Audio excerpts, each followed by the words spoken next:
This is the story of a 30-year search by U.S. intelligence agencies to perfect mind control. Some of those engaged in that search have agreed to talk about it for the first time. One said, "I think every last one of us felt sorry to attempt this kind of thing. We knew we were crossing the line." The search would be endless. From brothels, an agent says, we learned a lot about human nature in the bedroom, to the mystical rites of a magical mushroom ceremony performed by an Indian shaman, to a Spanish bull ring. The bull has had electrodes implanted in the brain and is controlled by a scientist. There would be victims.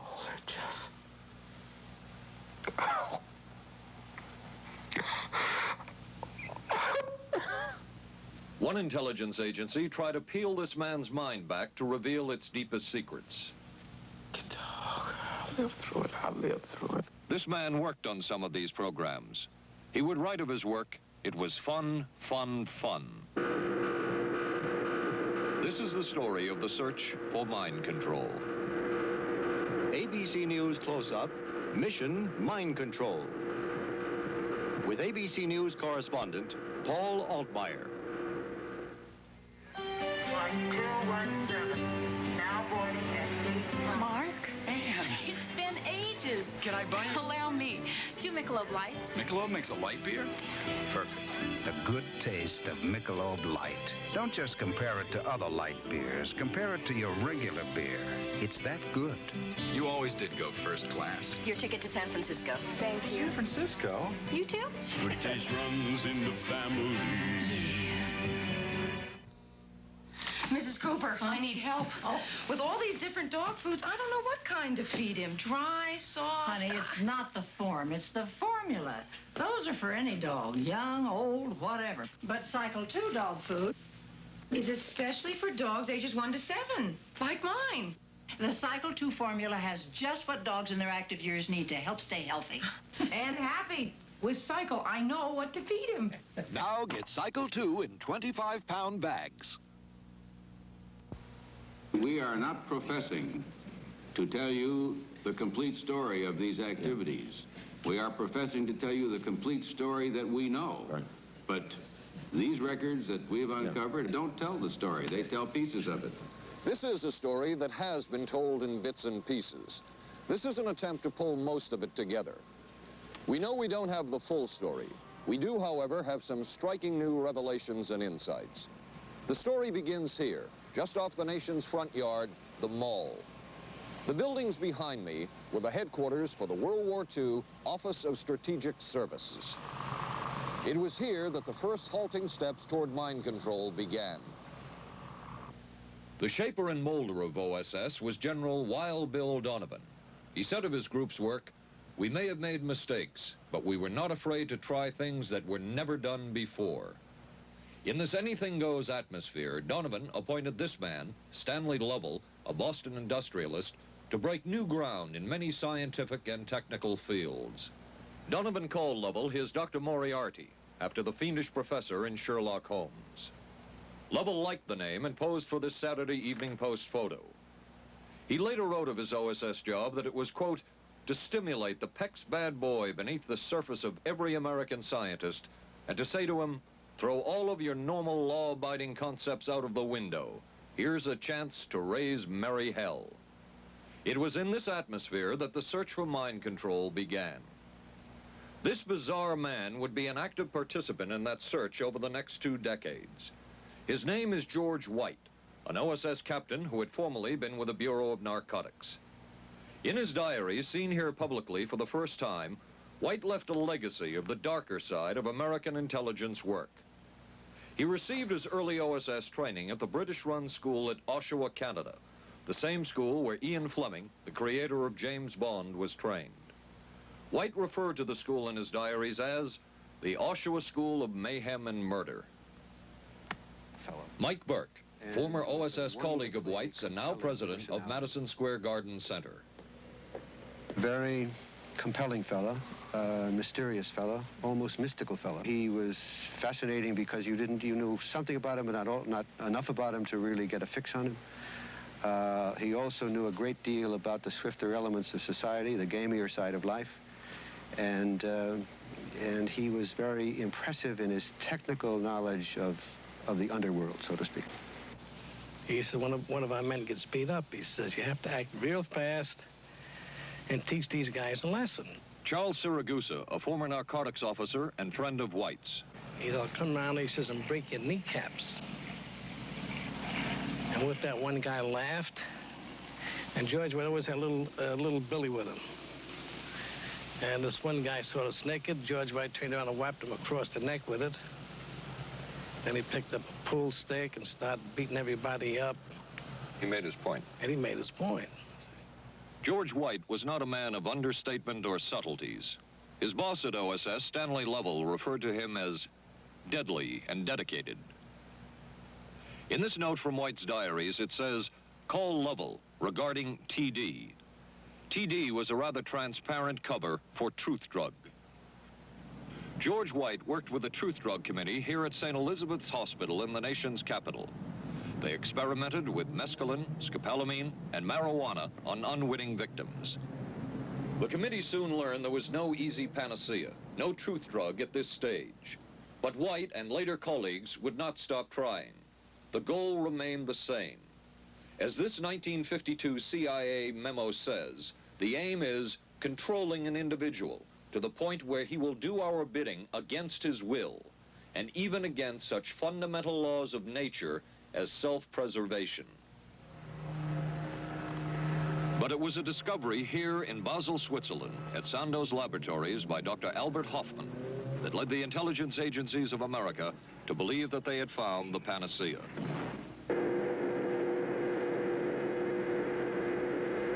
The discovery was lysergic acid diethylamide, LSD. The film that you see is considered by many experts to be the closest illustration of the effects of a hallucinogenic.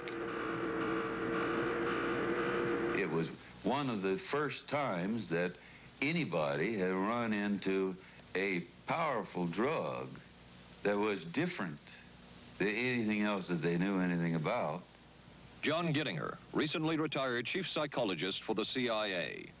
This is the first time Gittinger has been interviewed publicly. We could disable a whole city by putting a very small amount on a water supply. After all of these years of us, those of us who are involved in looking for this secret drug, this was the only thing that began to look for the first time like it might be something like that. CIA's interest in LSD was intense. The worry was that the Russians would get hold of it. Were the Soviets into LSD? I'm going to have to say I'm sure they were, but if you ask me to prove it, I've never seen any direct proof of it. But at one point, intelligence information received from Switzerland said that Sandoz Laboratories was about to put 100 million doses of LSD on the open market. And it caused enough concern within the agency that the United States was prepared to buy the entire supply. However, a slight mistake had been made. The mistake is made public for the first time. I just found out on a new CIA document that there were no such large quantities of LSD on the market. John Marks has filed numerous Freedom of Information suits against the CIA and has unearthed much new material. He is the author of The Search for the Manchurian Candidate, a history of intelligence agency work with mind control. He is a consultant for this report. What happened is that there was a military attaché in Switzerland, an American officer, who got milligrams and kilograms mixed up. In other words, he made a mistake of thinking 1/1000th of a gram was the same as 1,000 grams, which is a mistake of 1,000,000 times. So when the CIA got the intelligence that there were 100 million doses on the market, in fact, there were 100 doses.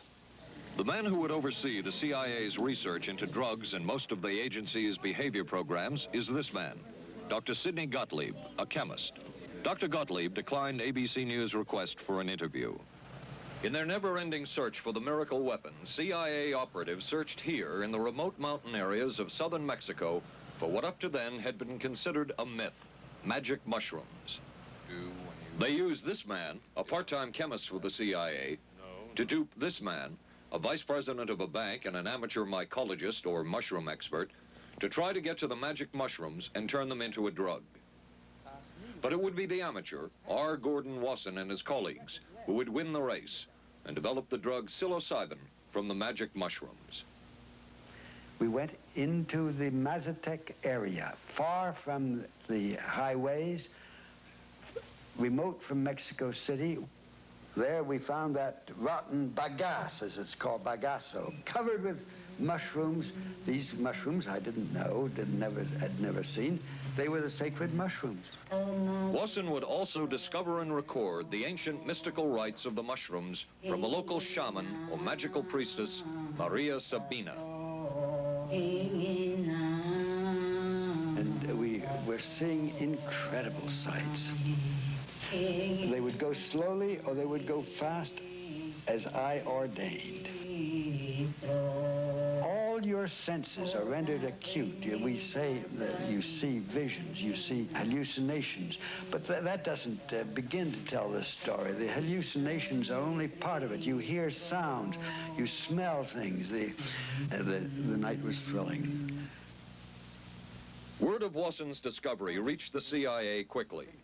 Dr. James Moore, a University of Delaware chemist, secretly served the CIA preparing deadly chemicals on short notice.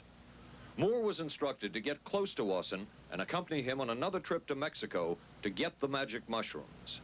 Internal documents show the CIA felt a drug derived from the mushrooms could remain an agency secret. What in the world were they looking for with the magic mushrooms? I think the best answer to that is that they were looking for fundamental information on compounds that would be capable of causing changes in behavior, changes in mental attitude. Did you ever consider what would have happened if any of these substances were given to, say, unwitting people? Oh, I don't remember having considered that specifically. What if you... I trust perhaps you've thought about it. Well, I haven't worried about it. Your question again, what would I have thought had I known that any of these substances would have been given to unwitting persons? You mean a hostile agent of another government? No, I mean that was probably one of the things they had in mind. I mean testing it out on an American citizen. I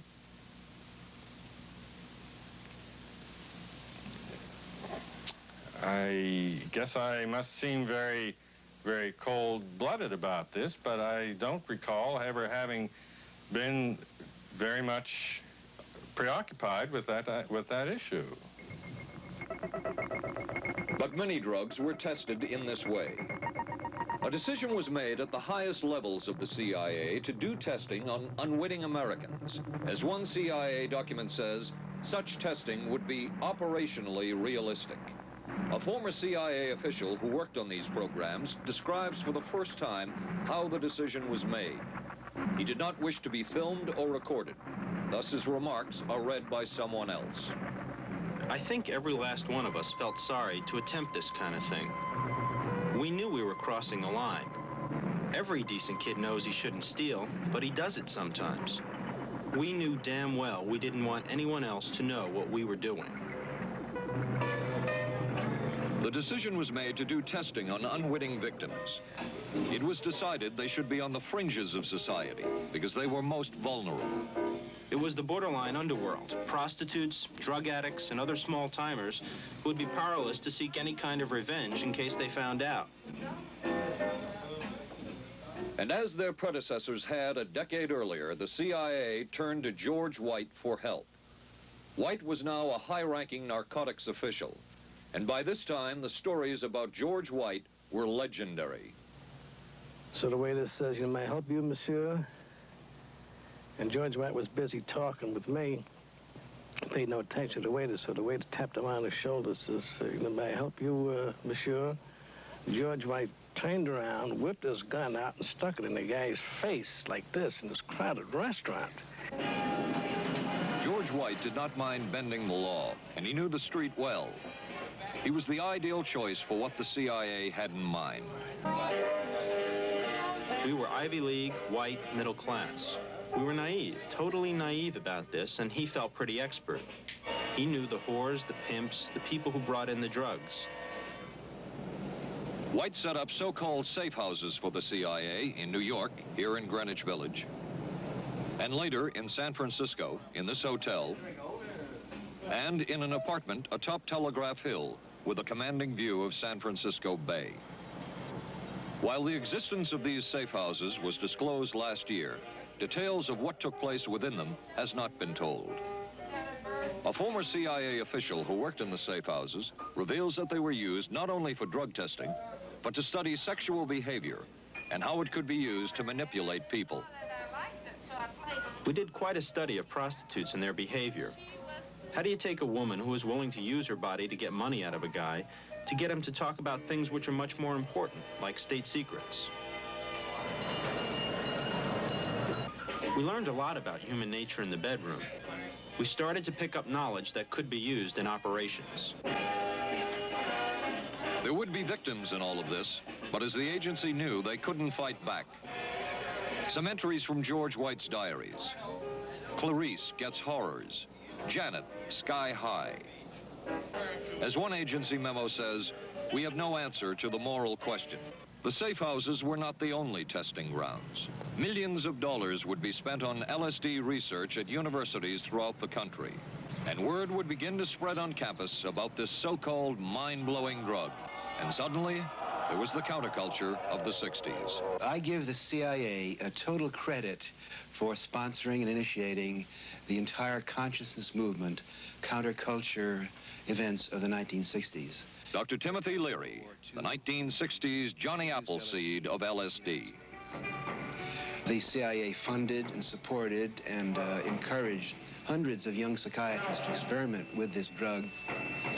The fallout from that was that the young psychologists began taking it themselves, discovering that it was an intelligence-enhancing, consciousness-raising experience. I know that some of the studies in which the CIA had supported used as subjects people who later became strong proselytizers of LSD. So, in that sense, yes, I think it did sustain the perpetuation of the use of the drug. And it's rather ironic, isn't it? The counter case that I would make in relationship to that is to remember that the people who were doing the research were people who would be doing the research regardless of who was the sponsor. I don't think anybody working in that time in the remotest ever thought that it would blow up into the kind of thing that it did.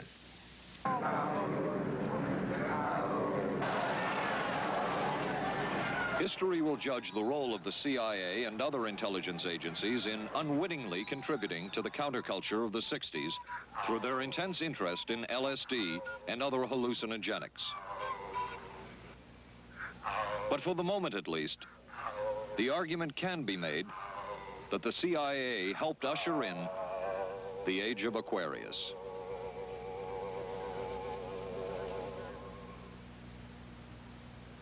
ABC News Close-Up will continue in a moment. Being careful about my body doesn't just mean major things like regular breast exams. I'm even careful about pain relievers. Plain aspirin sometimes upset my stomach, so I use Bufferin. It adds protection. I'm careful about what goes into my body. Bufferin gives me an added relief action I want. Tylenol doesn't. Only one leading tablet has both an added relief action in many cases that Tylenol never provides, and protection ingredients, Bufferin. Now I'm careful to get both with Bufferin.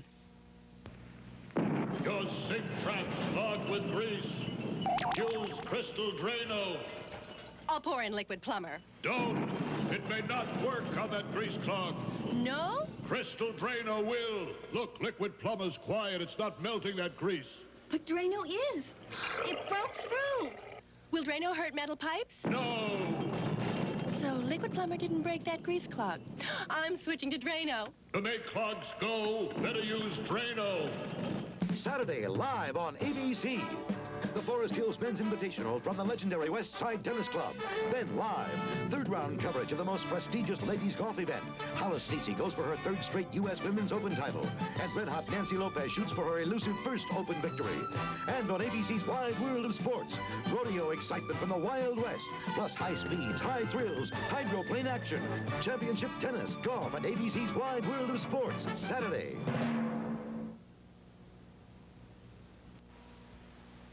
Wednesday on 8 is Enough. We got the buggy fever. The Bradford girls go disco crazy. Hey, hiya, hun. What do you say we get, down? And the summer's off to a red-hot start. And Charlie's Angels play the horses. I want to be a jockey. But end up in a dead heat with death. Then, the ghost of Jack the Ripper haunts the back streets of Vegas. Tomorrow, starting at 8, 7 Central and Mountain on ABC.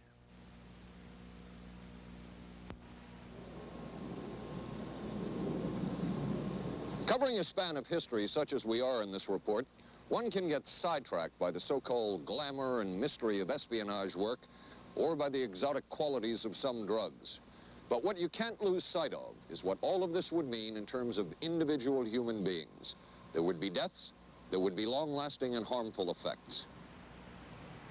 The best-known case is that of this man, Frank Olson, a chemist employed by the Army Chemical Corps, who in 1953 was slipped LSD unknowingly at a meeting with CIA officials. Shortly after that, Olson went into severe depression. He ended his life at this New York hotel by diving through a shaded closed window in his 10th floor room. Frank Olson was the first known fatality in the CIA's LSD program. Olson left behind a widow, Alice, and 3 children, but it would be years before they learned the real story of his death. Shortly after his suicide, Alice Olson was visited by Dr. Sidney Gottlieb, the man who had administered the drug, and by Robert Lashbrook, his deputy, who was the last person with Frank Olson the night of his death. It was probably to check me out and see whether I was handling myself and handling the situation, whether I was hysterical. And I'm sure they left the house feeling ever so much better because I had been gracious and hospitable to them, so that I must have played right into their hand and made them feel fine. 23 years later, how did you feel about that meeting? My anger was unbelievable at how I had been duped for this length of time, and the anguish which was unnecessary. Anyone who knew during all of those years never told Alice Olson the real story of her husband's death. She would discover it by accident more than 2 decades later. In essence, it was a 22-year-long cover-up. Lyman Kirkpatrick was Inspector General of the CIA at the time of Frank Olson's death. But had not the Olson case occurred within the secret confines of the CIA, would not this case have been a prosecutable case? Perhaps manslaughter? I would think definitely prosecutable, and certainly from the point of view of of Mr. Olson, why it should probably have been actionable. Frank Olson's suicide slowed down the CIA's testing of LSD and other drugs, but only momentarily. The CIA was not the only government agency interested in the possibilities LSD and other drugs presented for mind control. The Army Chemical Corps first started working with the CIA and then branched off on its own. It, too, tested drugs on unwitting victims, and a death would result. The case of this man, Harold Blower, a tennis pro, seen here with his daughter Elizabeth, is well known. In 1953, Blower was a private patient at the New York State Psychiatric Institute. He was given 5 injections of a mescaline derivative that was being tested secretly for the Army Chemical Corps. With the 5th injection, Harold Blower died. As with the Olson case, a 22-year cover-up followed, until finally the Army admitted the real details of Blower's death. Since the initial news stories of Harold Blower's death, close to 5,000 documents, previously classified, have been released by the Army and obtained by ABC News. They provide valuable insight into Army activities at the time of Blower's death and where the Army went from there with their own drug testing program. From a previously classified deposition of Dr. James Cattell, who administered the mescaline derivative, on the purpose of the drug testing, to produce symptoms similar to those that you see in schizophrenia. On how much the patient knew about all this. We didn't delineate all the possibilities of what might happen because then you contaminate your experiment. Cattell then relates that he never even knew what drug he had given Harold Blauer because of the secrecy of the Army experiments. We didn't know whether it was dog piss. This was secret. This was a secret. We weren't in on it. We asked Blauer's daughter Elizabeth for her reaction. What? How can anybody react to that? I mean, that is so far from what you'd expect from a human being, never mind a doctor, never mind a professional specialist who's supposed to care about people's minds. It's unbelievable. A suit filed by Elizabeth Barrett against the Army Chemical Corps is now pending in federal court. Other Army experiments continued on mental patients around the country. Work done at the Tulane Medical Center in New Orleans involved several drugs, hallucinogenics, and electrodes implanted in the brain. The chief researcher was Dr. Russell Monroe, now head of the psychiatry department at the University of Maryland. These are various progress reports written by Dr. Monroe and recently obtained by ABC News. From one of the progress reports, a report of a woman who had electrodes implanted in the brain and was then given LSD and other drugs. She became agitated, cried, lapsed into a trance-like state.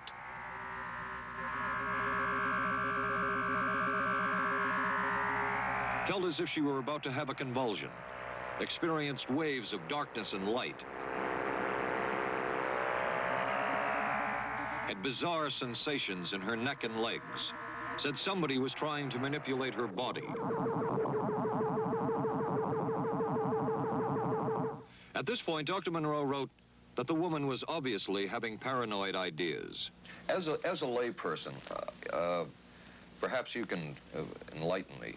What therapeutic effect would the type of experiment that I just described have on a patient? Well, the therapeutic effect would be indirect. Was this patient aware that she was being given LSD? Yes, I mean, they were told that they would be given some medication, and they should have... Specifically LSD? Well, we told them, I don't think that they would have even known what LSD was then at the time. They were told that they were going to they would be given some medications which might make them feel worse. Dr. Monroe, what do you think the Army Chemical Corps was looking for in all of this testing? They were looking for an incapacitating agent, an agent that would not harm the person permanently, but would incapacitate them temporarily. That seemed like a humanistic way to wage a war, if war is necessary. When James Thornwell was given LSD by Army intelligence in 1961, this time it was no experiment. This time the express purpose was to peel back Thornwell's brain to bear any secret within it. This time the Army had gone operational. Thornwell, as reported on ABC last January, was an Army private stationed in Orléans, France. Classified documents were missing from his unit. Thornwell became a suspect. His 2.5-month interrogation included administration of sodium pentothal, hypnosis, isolation, and deprivation of sleep. Army documents obtained by ABC News refer to this interrogation as conventional. Despite the severe questioning, Army intelligence was getting nowhere with Thornwell, and it was decided to slip him LSD. For 16 years, Thornwell never knew what had hit him. Tell me about the acid. I'd rather not. It's a bad trip. It's a bad trip. That was a bad trip. The pain was so excruciating. Felt like somebody was sticking me with 1,000,000 pins. You know, just everywhere. Oh, it just...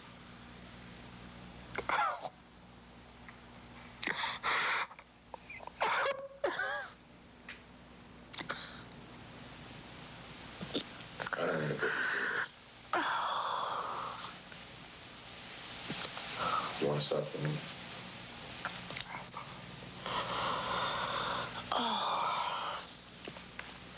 I walked around. What's up? Oh, I can talk. I'll live through it. I'll live through it. I'll live through it. No charges were ever brought by the Army against Thornwell. He was discharged for psychological disorders. But an Army psychiatric evaluation of Thornwell obtained by ABC News, one which was done prior to Thornwell having been given LSD, says of him, fairly cooperative, oriented, alert, and gave no evidence of psychosis or depression.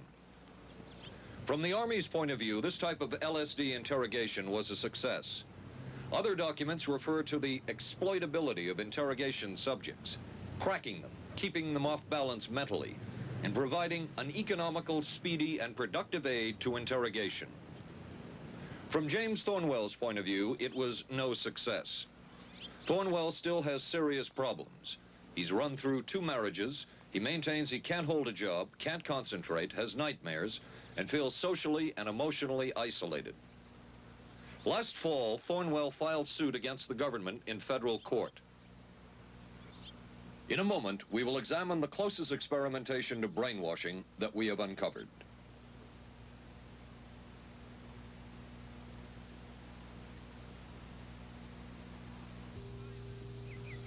Oh, for crying out loud. Something wrong, Will? You pick up a paper these days, you learn life isn't as simple as it used to be, and neither's food. Is that why you eat grape nut cereal? Yep, you couldn't ask for a simpler cereal. Wheat and barley, vitamins added, no preservatives. Sure looks simple. It's got a natural nutty taste. What's good for breakfast, guys? How about something nice and simple? Grape nuts, the simple cereal.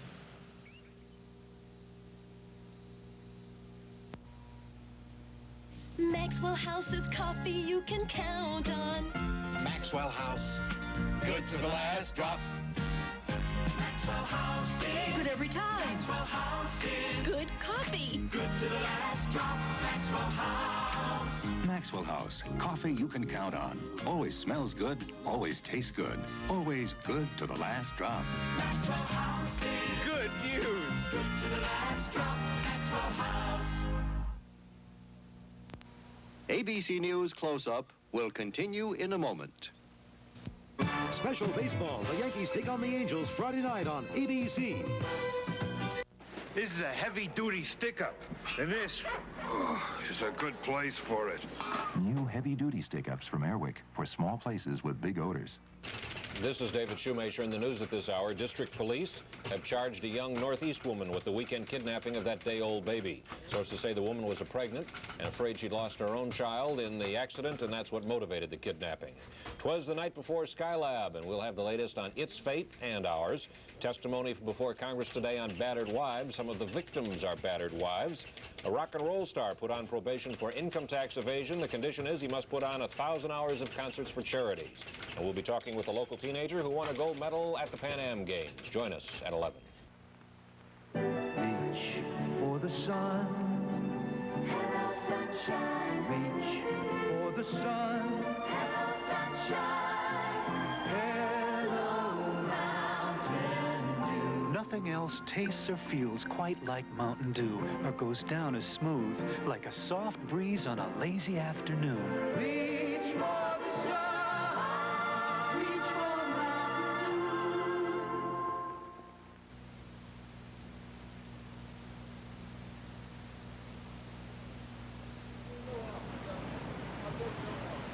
By far, the most chilling experiments we have uncovered took place at this Gothic estate called Ravens Crag, halfway up Mount Royal in Montreal. It houses the Allen Memorial Institute of Psychiatry of McGill University. It was here that the CIA funded a series of experiments, severe experiments. The work was done by the Institute's then director, Dr. Ewan Cameron. It is the closest experimentation to brainwashing yet disclosed. His work, unprecedented in psychiatry, consisted of 3 areas which he called sleep therapy, psychic driving, and the ultimate depatterning. Dr. Maurice Dongier, current head of the Allen Memorial Institute.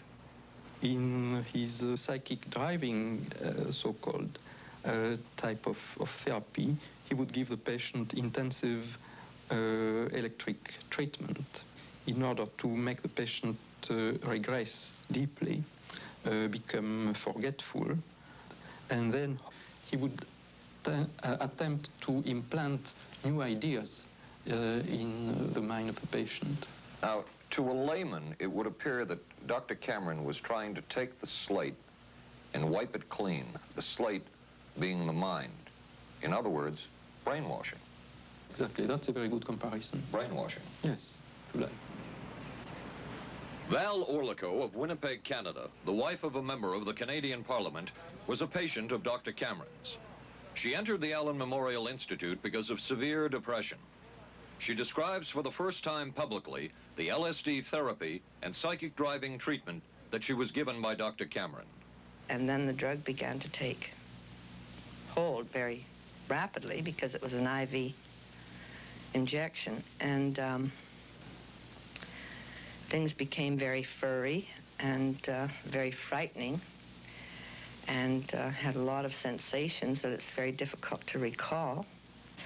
Nobody explained it to me. Nobody ever asked me if I was willing to do it or anything. He had this feeling that he would be able to get through the resistance of illness and to reach deep changes very quickly. Did he? I don't think that when you look at that in retrospect, the hopes that he had have been in any way fulfilled.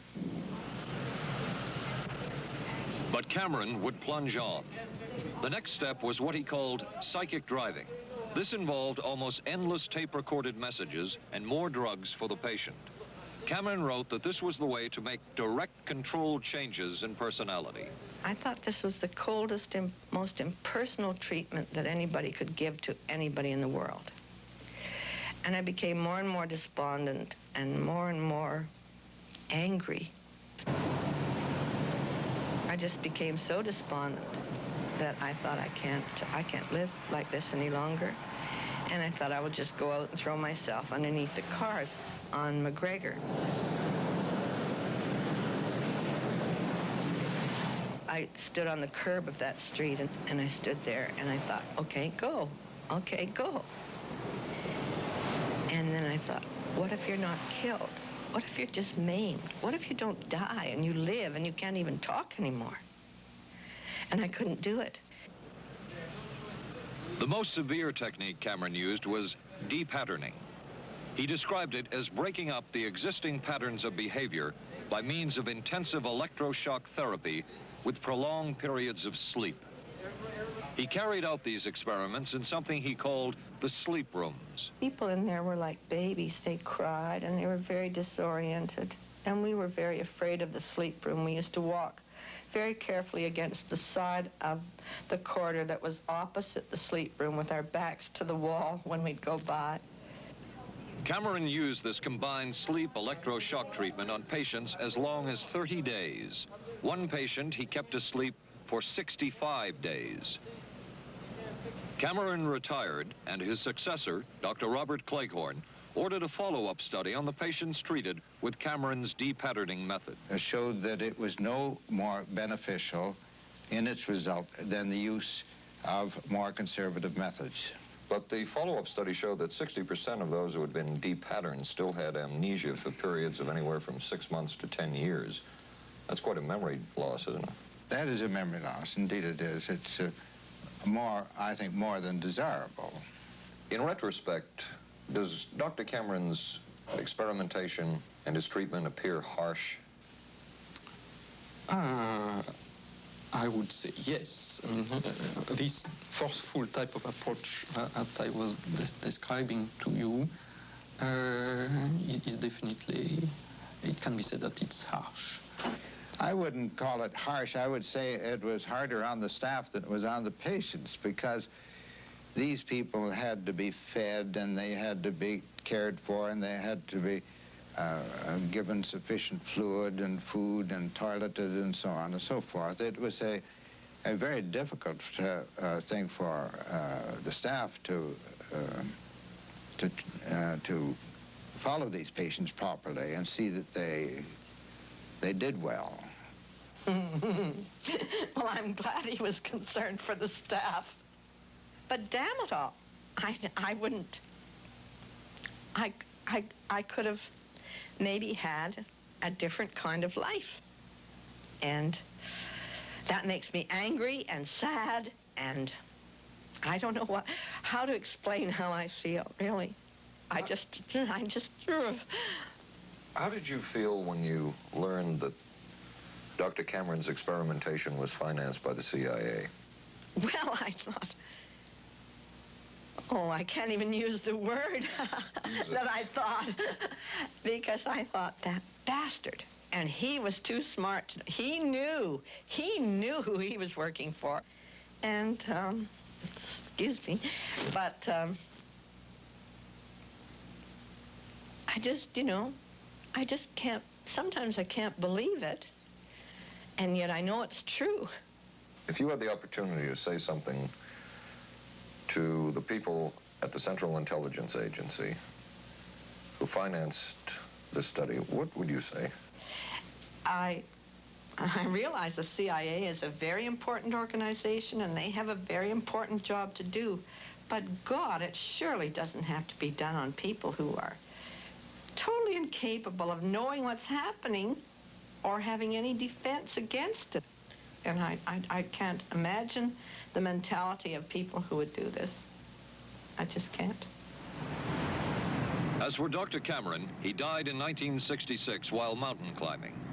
A colleague wrote of Cameron, "For him, the ends justified the means.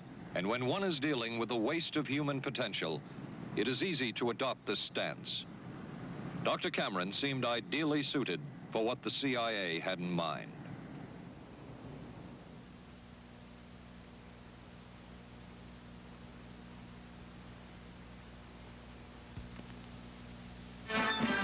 America is adapting to the shape of things to come.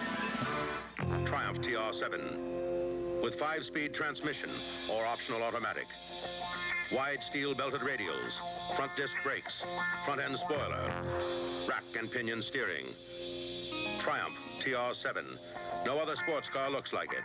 No other sports car drives like it. Triumph TR7. The shape. Don't worry, they just got lucky. I'm sorry, I let us down. Forget it, we'll beat them next week. No, I really let us down.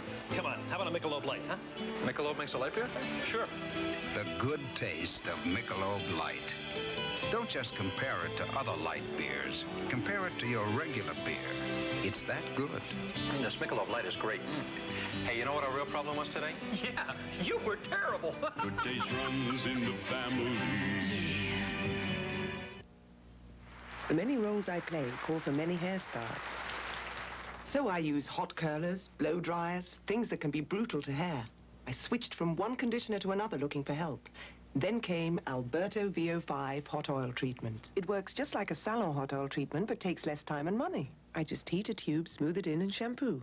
My hair is left silky, shiny, more manageable than I ever dreamed. Alberto VO5 hot oil treatment. I'll never switch again. Thursday. I can move a few of my things over this morning. There's a scandal in the 12th when Wojo gets a roommate. Hi. In a Barney Miller special. I'm a prisoner of my biological urges. Sorry to hear that. Then authorities say this Texas motorcycle gang murdered a federal judge. People are always scared of something they don't understand, and they don't understand us, so they're scared. Geraldo Rivera investigates dope, death, and the banditos on 2020. Thursday, starting at 9, 8 Central and Mountain on ABC. It was the Cold War, and especially the trial of Joseph Cardinal Mindszenty, who was forced to testify in a Hungarian court that he was a spy. And then later, the Korean War, with the coerced and mainly fraudulent confessions of American servicemen. My generation took place on the... that would spark intense interest in intelligence circles about brainwashing. The CIA secretly commissioned a study of communist brainwashing methods at the Cornell University Medical Center. A leader of that study was Dr. Lawrence Hinkle. He explains first the Russian method of controlling and breaking a person. Absolutely isolated from everyone else, with one man whose job it is to get you to write the extent to which you are a criminal. In this setting, you can get people to do most anything, do you see? Because you don't have to lay a hand on them. And by the time you get through and you go up before the judge, the fellow says, "Were you a spy?" He says, "Yes, I was a spy." The Chinese never really had this kind of a state police system. They would get him in, and all this fellow does is ask you to write, rewrite, and talk to him about your whole life. Graduated from pilot training in 1949. While the purpose of the study was to find out about communist brainwashing techniques, CIA documents show that the agency was interested in developing mind control methods of its own to precondition and control Chinese living in this country to be sent back to their homeland as CIA agents. What do you think they were looking for? Well, I think they weren't looking for agents or anything like that. Yet the agency's perception of the work you were doing, in CIA documents we have examined, it says that the project that was being done here, they intended to use everything learned about the new agents to induce them to, quote, to perform acts of a complex, purposeful nature. Yeah, but that was never done. The effects of which may be out of keeping with the individual's previous behavior. That sort of thing was never done. Those people were not, that was, when they first came here, the first people they sent up to see us, you see, were operational type people from the CIA with some rather wild ideas. Okay, this is their perception of it, if I could just continue. No, it wasn't their perception of it either. No, it wasn't. Dangerous to his being, contrary to any previous consciously expressed intentions and interests, contrary to the good of the individual, and subversive to the goals for which he is consciously working. I understand all this talk. But the situation was, you see, those things were never done because of wise people on both sides. We were not able to do this nor interested in it. They were, though. Some of the low-level people were, but the high-level people were not, to tell you the truth. But documents clearly show that the CIA was attempting to develop agents over whom they had as much control as possible. Agents who would perform tasks contrary to their own good. Normally conditioned American who's been trained to kill and then to have no memory of having killed. His brain has not only been washed, as they say, it has been dry cleaned. Is a Manchurian candidate, controlled by others to do things against his will, possible? It was a remarkable film because, as far as I'm concerned, it made something totally impossible seem absolutely credible. I would say the answer is yes, but there are many qualifications to that. Dr. Milton Klein, a psychologist, a clinical and experimental hypnotist, and unpaid consultant to the CIA. The qualifications would be the subject selected to produce the kind of behavior that you wish, the amount of time, the procedures that are utilized, and the motivations of the people who are designing, executing, and administering the procedures. You're asking whether an individual can be, under hypnosis, influenced, coerced, persuaded, shaped to perform an antisocial act, or a destructive act, or an act of violence. My answer would be yes. Captain Marco, will you be good enough to lend Raymond your pistol, please? Yes, ma'am.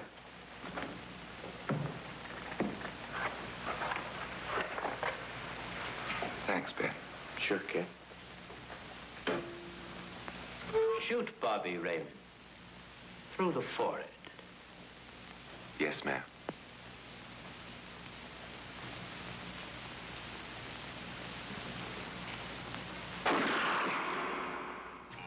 How valuable a tool can hypnosis be in the intelligence field? None whatsoever. It has absolutely no use because nobody's ever been able to do that I know of, do it in an operationally feasible way. I'm not in any way saying that hypnosis doesn't take place. I'm not saying there's nothing to it. I would say that most government agencies concerned with intelligence operations have been looking to hypnosis as a tool for a variety of purposes, one of which is to carry out and to execute certain intelligence operations on a basis where they would not have to rely completely on some of their own emotional reactions. Actually, would that entail murder?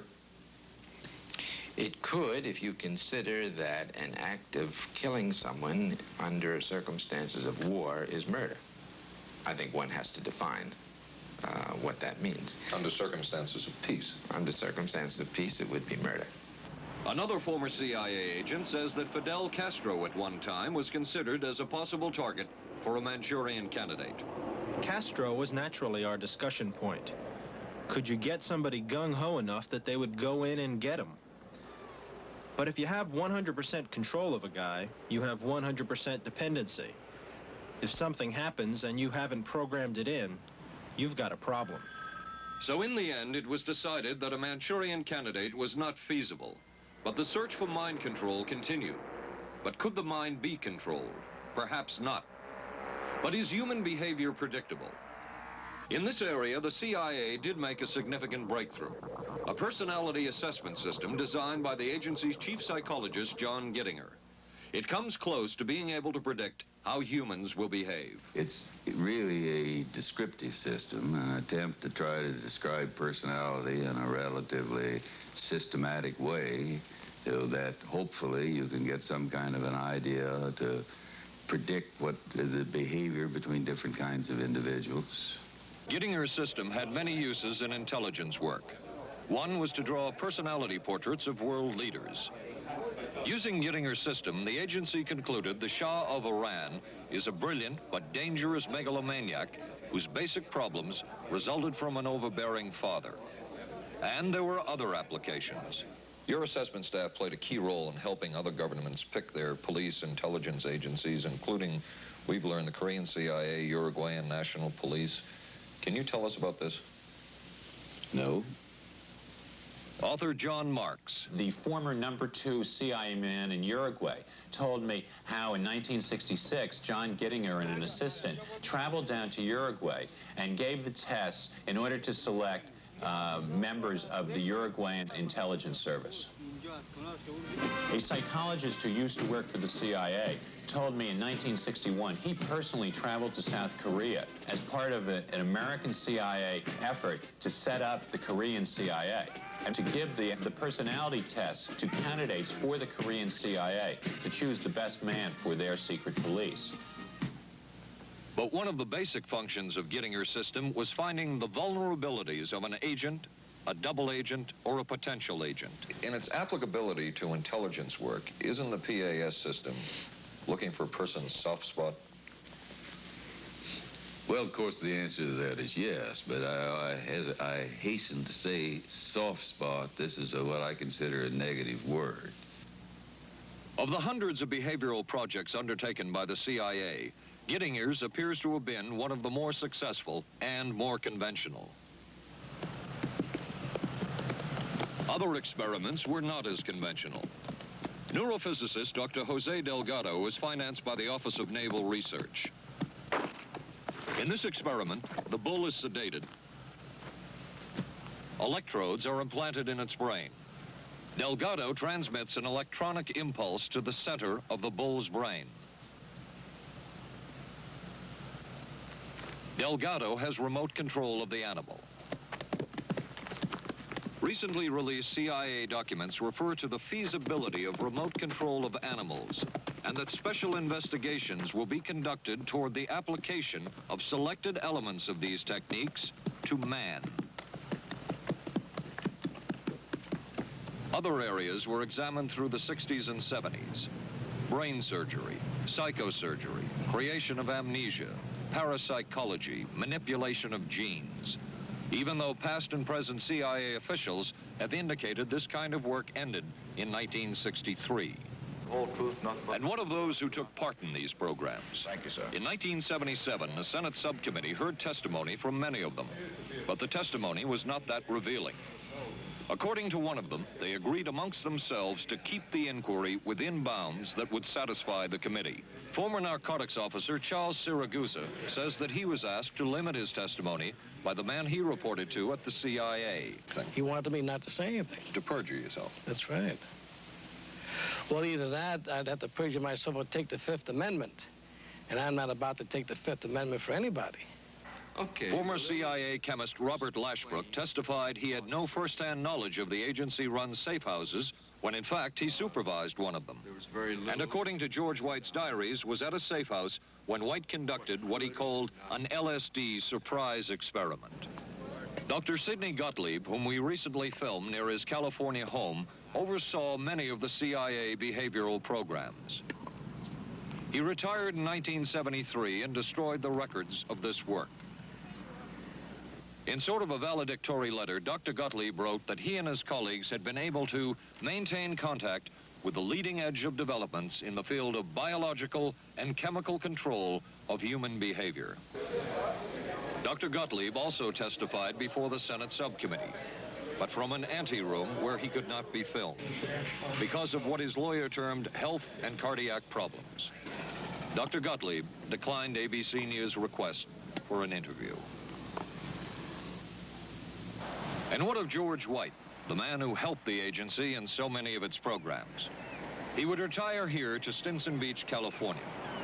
And shortly before his death, he wrote to his boss at the CIA, Dr. Sidney Gottlieb, and summed up his career by saying, "It was fun, fun, fun. Where else could a red-blooded American boy lie, kill, and cheat, steal, deceive, rape, and pillage with the sanction and blessing of the All-Highest?" Has mind control been achieved? From all of the available evidence, it appears doubtful. The human will has prevailed up to this point. But as we have seen, work is continuing in this field, work that we still don't know very much about. How deeply are the Russians and other dictatorships into all of this? We really can't say, and the CIA is reluctant to give out information about it. But the basic question remains, what place does all of this have within a democracy? One final point should be made. As one of the persons who worked on these programs told us, we are very capable, conscientious, and very dedicated scientists working for our country. Their work speaks for itself. This is Paul Altmeyer for ABC News. Good night. Here's a great idea. Potato peeler? Nope. Hair curler. It's Vanish Bowl Freshener. Freshness in a snap. Snap it under the rim and it freshens 2 ways. It's always there to freshen. Then when water hits it, extra deodorizer and detergents are released, working best when and where you need it. When the bowl's fresh, the bathroom's fresher. Snappy idea. Vanish Bowl Freshener. Vanish for a cleaner bowl and a fresher bathroom. What do doctors recommend for pain today? This report shows doctors' #1 choice is the pain reliever in Anacin. 5 million recommendations last year for pain of headache, backache, minor arthritis, and muscle ache. The ingredient in Anacin is the doctor's #1 choice. Anacin is strong, a special combination of medical ingredients free of stomach upset for millions everywhere. The ingredient in Anacin, doctor's #1 choice.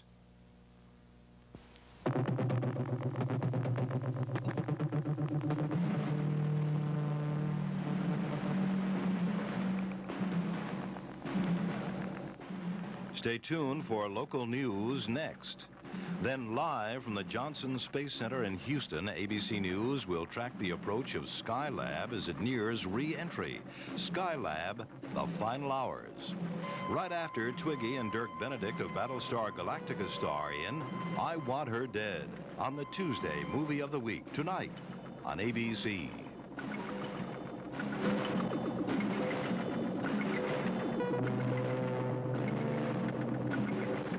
This has been a presentation of ABC News.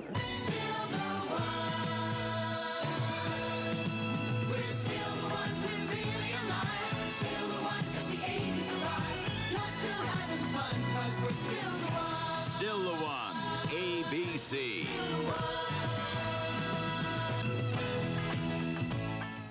Skylab nears its final orbit, an arrest in the kidnapping of that newborn baby, a rock star sentenced for income tax evasion, and a local gymnast talks about her winning performance in San Juan. News 7 is next. We were concerned about our monthly electric bills, so we called Pepco for help. They sent us this energy-wise home audit. Just take a few simple measurements and answer the questions.